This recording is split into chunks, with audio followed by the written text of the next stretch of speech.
उत्तर प्रदेशातल्या प्रयागराजमधील दयालपूर इथे एक रेल्वे स्टेशन आहे. तिथे रोज लोक येतात, तिकीट घेतात आणि घरी परत जातात.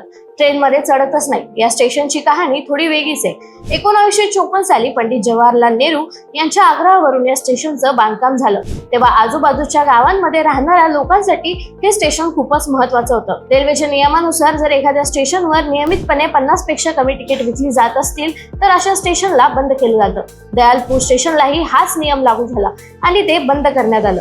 पण जसं स्टेशन बंद झालं तसं लोकांना त्याची खरी गरज जाणवू लागली. त्यांनी प्रयत्न केले आणि अखेर 2020 साली रेल्वेने हे स्टेशन पुन्हा सुरू केलं.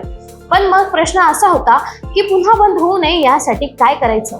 तेव्हा गावकऱ्यांनी एक मार्ग काढला. त्यांनी ठरवलं की रोज कुणी ना कुणी स्टेशनवर जाऊन तिकीट खरेदी करणार. कुणी प्रत्यक्ष प्रवास करेल की नाही ते महत्त्वाचं नाही, फक्त स्टेशन सुरू राहावं हीच लोकांची इच्छा होती. आजही तिथले लोक महिन्याला सुमारे 700 रुपयांची तिकिटे विकत घेतात, पण ट्रेनने जात नाही.